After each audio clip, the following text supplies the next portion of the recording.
দিনহাটায় চূড়ান্ত ভোটার তালিকা বুথে পৌঁছাচ্ছে শুরু টাঙ্গানোর কাজ। চূড়ান্ত ভোটার তালিকা প্রকাশের পর প্রশাসনিক তৎপরতা আরও জোরদার হলো দিনহাটায়। দিনহাটা 1 নং বিডিও অফিস থেকে সরাসরি সেই তালিকা তুলে দেওয়া হচ্ছে বিভিন্ন বুথের বিএলওদের হাতে। জানা গিয়েছে এদিন সকাল থেকেই বিএলওরা নির্দিষ্ট ভোটার তালিকা সংগ্রহ করে নিজেদের দায়িত্বপ্রাপ্ত বুথে পৌঁছে যাচ্ছেন। নির্দেশ অনুযায়ী প্রতিটি বুথে গিয়ে সেই চূড়ান্ত ভোটার তালিকা টাঙ্গিয়ে দেওয়া হবে, যাতে সাধারণ ভোটাররা সহজেই নিজেদের নাম যাচাই করতে পারেন। প্রশাসনের পক্ষ থেকে জানানো হয়েছে, ভোটারদের স্বচ্ছ নির্ভুল তথ্য নিশ্চিত করতে এই উদ্যোগ নেওয়া হয়েছে। এর ফলে ভোট গ্রহণের আগে তালিকা নিয়ে বিভ্রান্তি অনেকটাই কমবে বলে মনে করা হচ্ছে।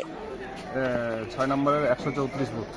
আপনারা তো তালিকা পেলেন, সেই তালিকায় তালিকা সংযোজন বিয়োজন কতজন রয়েছেন সেই হিসেবে একটু বলবেন। আমার সংযোজন বিয়োজন সেরকম নেই।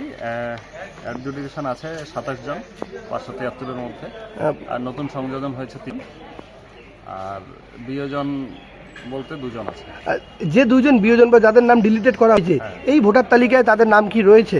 মানে তাদের নামের পাশে ডিলিটেড বা সেই নাম উল্লেখ করে লেখা রয়েছে। কি নাম আপনার? আমার নাম সুজয়। কত পার্টের বিএলও? 6-এর 134।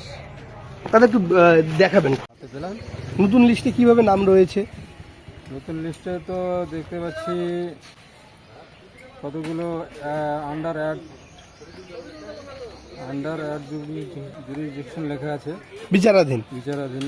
ওগুলো আলাদা করতে বললো আমাদের সুপারভাইজার। আর বাকি যাদের কিছু নেই তারা ঠিকই আছে। আর ডিলিটেড যাদের নাম রয়েছে এখানে তো ডিলিটেড আমি দেখতে পাচ্ছি না। এখানে ডিলিটেড মনে হয় বাদ চলে গেছে, ডিলিটেডগুলো এখানে দেওয়া নেই।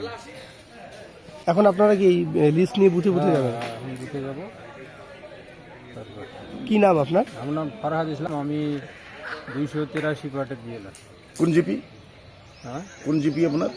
দিনহাটা 1 ব্লক, গ্রাম পঞ্চায়েত, পঞ্চায়েত না, মিউনিসিপ্যালিটি। Dinhata ward number 2। কত পার্ট? Part number 283।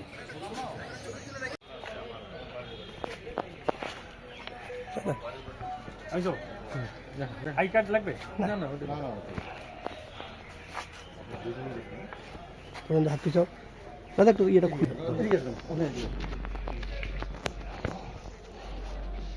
ভিতরটা দেখাচ্ছি। কিরকম ভাবে ডিলিটেড এবং জুডিশিয়াল লেখা আছে যদি একটু দেখেন। একটু দেখাবেন। আপনারা দেখছেন সেই ছবি যে কিভাবে ডিলিটেড নামগুলো যে বাদ দেওয়া হয়েছে। তারপরে অ্যাডজুডিকেশন আছে।